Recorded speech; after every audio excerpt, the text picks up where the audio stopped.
Hello and thanks for joining us for our late night newscast on Arirang TV. I'm Mark Broom. We begin with President Park Geun-hye's trip to France, holding summit talks with her French counterpart in Paris. The two leaders vowed to strengthen their ties on the economic and security fronts. France also had some stern words for North Korea. Our Song Ji-son reports from Paris.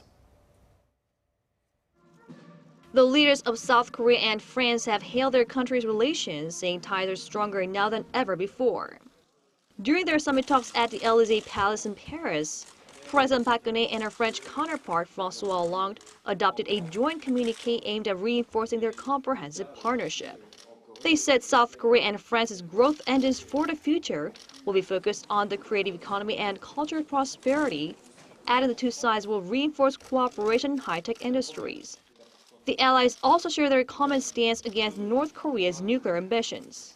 북한이 핵포기 이외에는 다른 대안이 없다는 점을 분명하게 깨닫도록 하고 북핵 문제의 궁극적 해결이 될 수밖에 없는 한반도 통일을 위한 우리의 노력에 대해서도 프랑스 측의 이해와 지지를 구하였습니다.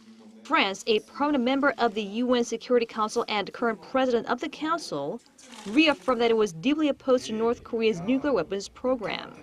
Hollande also pledged to take additional measures if necessary.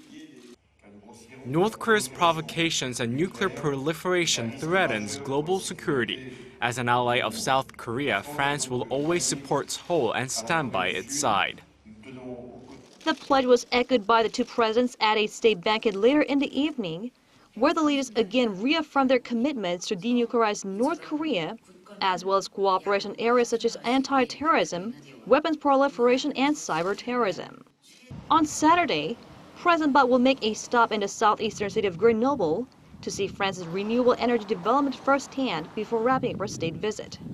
Setting a new vision of cooperation towards the future, Korea and France vowed stronger partnership both on bilateral and global levels to achieve peace and prosperity. President Park will arrive in Seoul on Sunday. Song Ji-son, Arirang News, Paris. Now, following their summit talks, Presidents Park and Hollande watched the signing of dozens of memorandums of understanding between their two countries. 27 MOUs were signed in the science, technology and ICT sectors. For more on how the two leaders intend to work together to create a more creative economy, our tech correspondent Kim Ji-yeon reports. High on the agenda for President Park Geun-hye and French President François Hollande during their bilateral summit was boosting cooperation in science and technology sectors. 또한 양국은 신성장 동력을 창출하기 위해서 바이오, 인공지능, ICT, 융복합 등 신산업 분야로 기술 협력을 확대하고 상호 투자 및 제3국 공동 투자를 위해서도 함께 노력해 나가기로 하였습니다.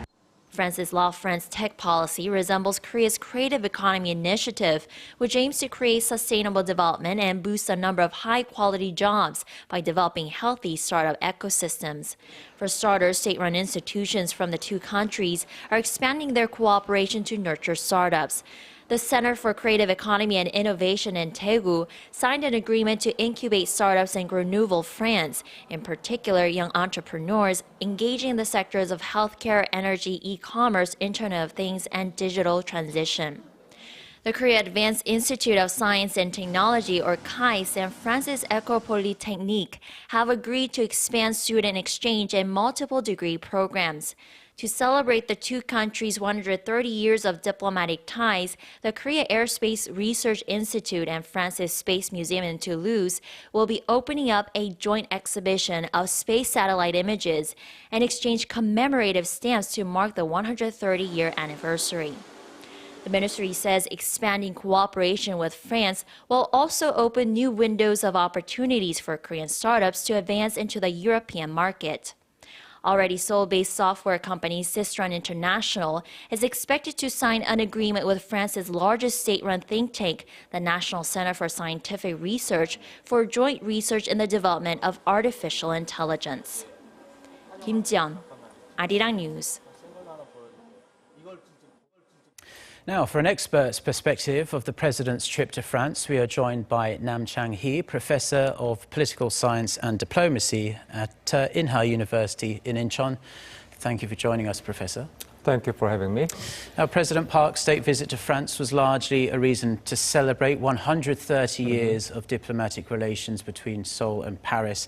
But there's also been a lot of focus on improving the already good, strong economic ties between South Korea and France, and also garnering support from Paris for President Park's North Korea policies. How would you assess the President's trip to France thus far? Well, President Park made a visit to 3 African countries prior to her visit to France this time. And they're interrelated. And President Park has done her best to expand Korea's business territory overseas through cultivating global network of trade and investment and knowledge sharing. And this is part of her efforts to expand Korea's economic territory.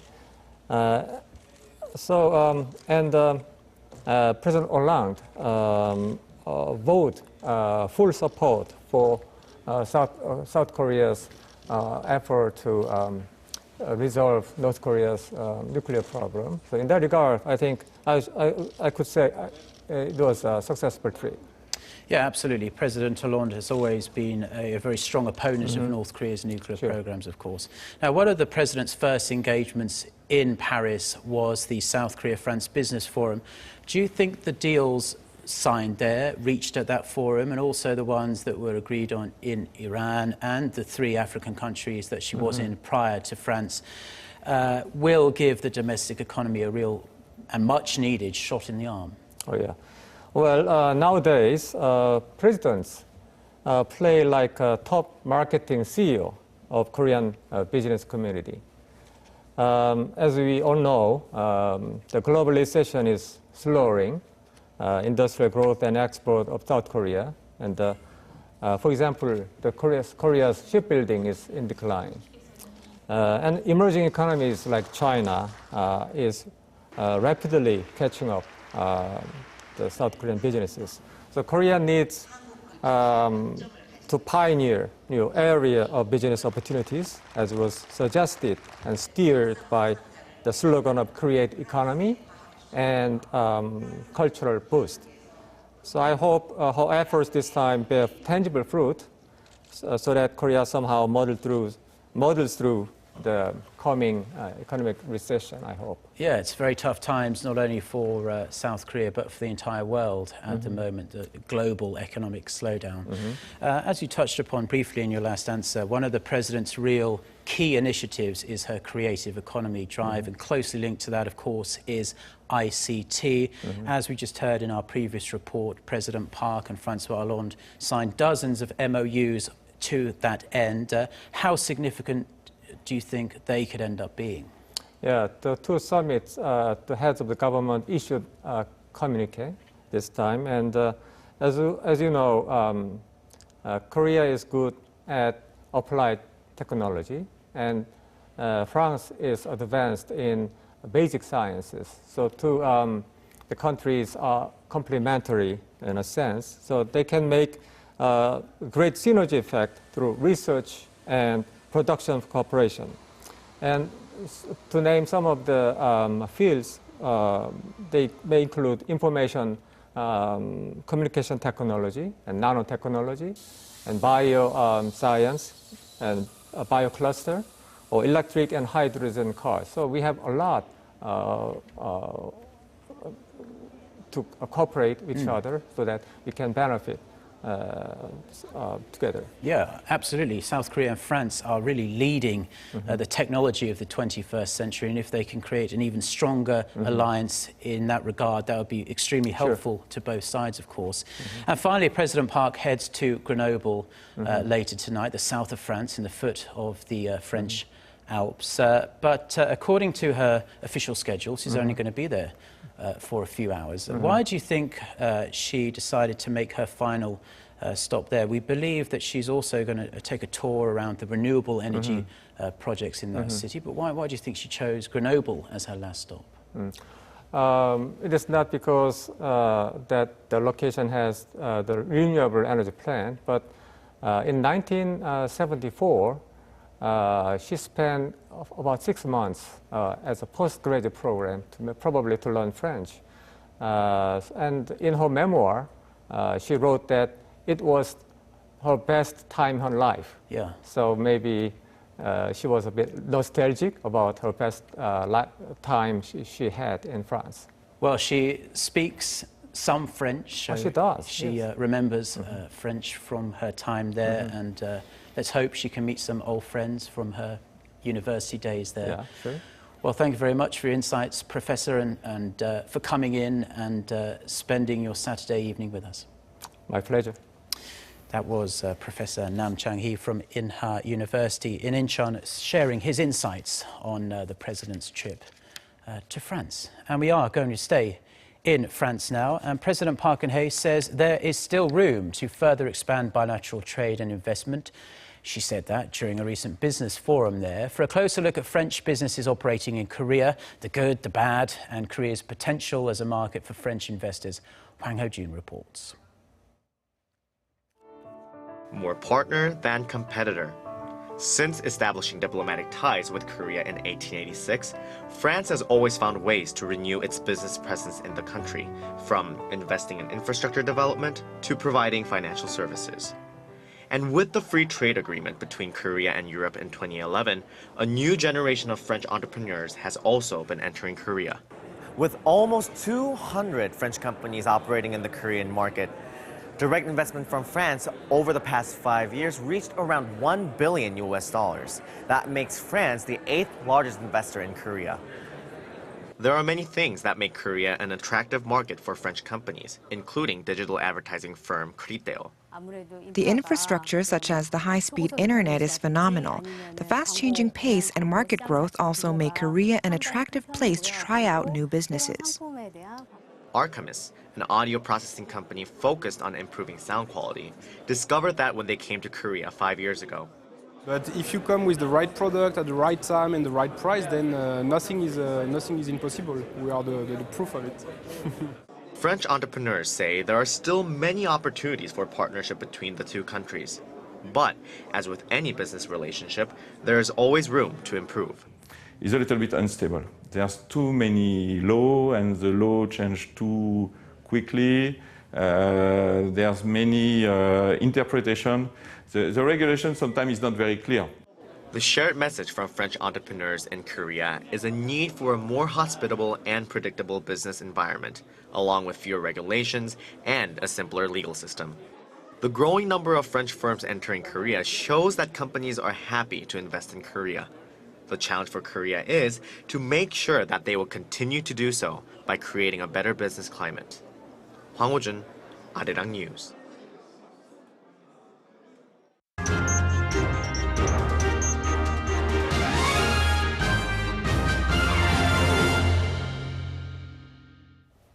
Now, in the rest of the day's news, the defense chiefs of South Korea, the United States and Japan have been holding talks on North Korea at the biggest annual security forum in Asia. All three vowed to work together to counter Pyongyang's provocations and nuclear ambitions. Our Kim Hyun-bin reports from Singapore.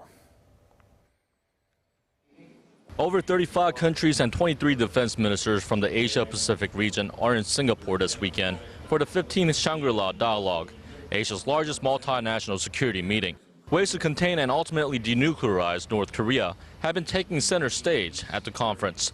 Giving a speech on Saturday, Seoul's Defense Minister Han Min-gu emphasized the importance of fostering international support to rein in Pyongyang's nuclear ambitions. I ask those of you in attendance today to lend your collective strength so that North Korea relinquishes its obsession and delusion about nuclear weapons as soon as possible.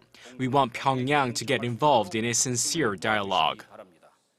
North Korea's nuclear and missile threats also topped the agenda at one-on-one talks between Minister Han and U.S. Secretary of Defense Ashton Carter. They reaffirmed that North Korea's fourth nuclear test and long-range ballistic missile launch early this year was a direct violation of UN Security Council resolutions. Carter vowed the U.S. will continue to provide extended deterrence to South Korea, utilizing all categories of its military capabilities to deter the North. Seoul's defense chief also met separately with his Japanese counterpart, Gen Nakatani, who head of trilateral talks with Carter and Nakatani. The three defense chiefs discussed ways to enhance defense cooperation and intelligence sharing to better counter threats posed by North Korea. Mr. Han is scheduled to seek support from his French and Swiss counterparts on Sunday, the final day of the meeting. Kim Hyun-bin, Arirang News, Singapore. Now, China has conveyed to Seoul its opposition to South Korea's intention of deploying an advanced U.S. missile defense system to the Korean peninsula. During talks at the Shangri-La Dialogue in Singapore on Saturday, the deputy chief of China's army told South Korean Defense Minister Han Min-gu that the planned deployment on its geographical doorstep of the terminal high-altitude area defense system would infringe on China's strategic interests. Minister Han said Beijing was overstating the usage of THAAD on South Korean soil. China claims THAAD's radar system could be used to spy on its military activities instead of its stated task of exclusively detecting and shooting down any incoming North Korean missiles. Seoul and Washington want to deploy THAAD to better protect the South against the growing threat posed by Pyongyang's missile program. The United States has warned of China's growing aggression in the South China Sea. Washington's defense chief says Beijing risks erecting a, quote, great wall of self-isolation in the region. Ji Myung-gil with the details. U.S. Secretary of Defense Ashton Carter had some stern words for China on Saturday at the annual Shangri-La Dialogue in Singapore. Carter said China is pushing hard to expand its military presence across the South China Sea.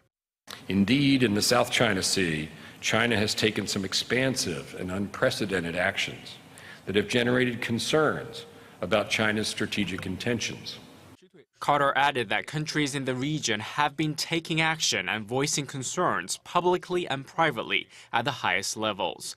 China's claim to nearly the entire South China Sea has angered its Southeast Asian neighbors and pitted it against Washington, which has conducted patrols near Chinese-held islands to press for freedom of navigation.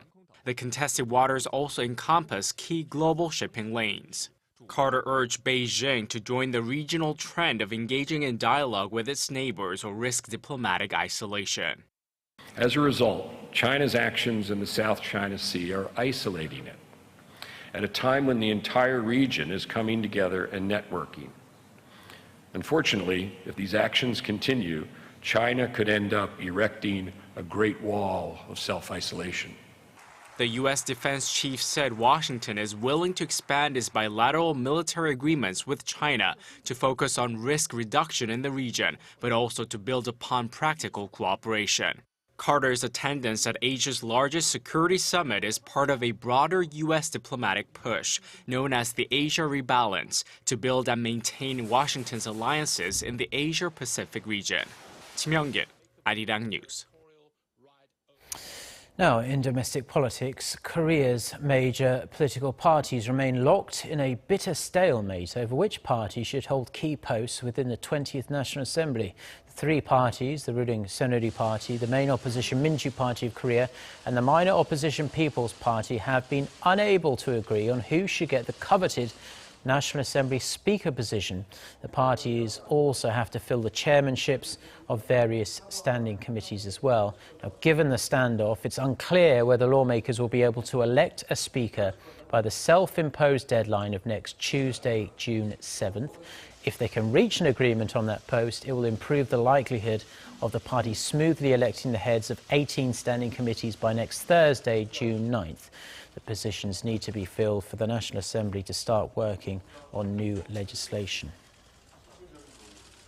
South Korea's top 10 business groups have seen their market capitalization slide this year amid a drawn-out slump in domestic and overseas markets. Data compiled by industry tracker FN Guide shows the combined market value of Samsung, Hyundai and 8 other business groups stood at $534 billion as of Friday. That is down 1.7% from the end of last year. You're seeing the figures there. Korea's biggest conglomerate, Samsung Group, saw its market cap drop the most, over 1.8%. It was followed by companies such as LG Group, Hyundai Motor Hanwha and SK. One bright spot for Samsung, though, as it has enjoyed an almost 4% rise in its market cap over the past month, thanks to a rally by its flagship, Samsung Electronics. Boxing legend Muhammad Ali has died at the age of 74. The former world heavyweight boxing champion had been fighting a respiratory illness, a condition that had been further complicated by his Parkinson's disease. A spokesman says he died at a hospital in Phoenix with his family by his side. The funeral will take place in Ali's hometown of Louisville, Kentucky. Nicknamed the greatest, Ali became the first boxer to capture a world heavyweight title on 3 separate occasions, and in some style as well. Tributes have been flooding in from around the world for him. Ali was also a greatly admired civil rights campaigner and a poet. Mike Tyson, George Foreman and Floyd Mayweather were among the boxers to pay tribute to the legend. Other high-profile figures from the worlds of sport, politics and entertainment have also been posting words of condolences on social media. Now, going back to France, the swollen waters of the River Seine in Paris are now at a 30-year high, following even more torrential rain over the past couple of days. Floods have forced the closure of the metro system and major landmarks, including the Louvre. Staff there had to move artworks to safety as flood levels climbed to 6.5 meters. Stunning video from the French capital there. More than 15 people are reported to have died across Western and Central European flooding that has affected areas from France all the way east to Ukraine. Tens of thousands of people as well have been forced to leave their homes. Korean researchers have developed a way to clone ancient trees. The technology is expected to help preserve these natural monuments if and when they are lost due to climate change or natural disasters. Park Se-young has the details. This 700-year-old tree was registered as a natural monument to preserve its cultural and historical value. But climate change and natural disasters pose serious threats to its existence. In order to continue the lineage of ancient trees, Korean researchers have found a way to clone them on an industrial scale. This is possible because a tree's unique characteristics become increasingly apparent with age. After 15 years of research, the team successfully mass-produced seedlings with the genes of the 700-year-old tree for the first time. The fresh seedlings were produced through somatic embryogenesis, which uses leaves or leaf stalks for cloning. Researchers abroad have been working with similar technologies to clone old trees. But until now, ancient trees of 100 years old or more were only cloned in small quantities as there was a high chance of abnormalities in the cloning process. The aged tissues of old trees cannot be reproduced through existing methods. We've developed a technology to rejuvenate or apply stress to ancient trees to more easily create new seedlings. The researchers expect the new seedlings to grow just like their ancestors and to survive for centuries to come. Park Se-young, Arirang News. Now, finally giving you a brief overview of the weekend weather here in Korea, and most of the country is under cloudy skies tonight. Temperature-wise, we'll see the mercury dip to 14 degrees Celsius overnight in Seoul. Sunday is going to be hot and relatively sunny, with a high reaching 31 degrees Celsius in the Korean capital. With that, let's take a look at the weather around the world.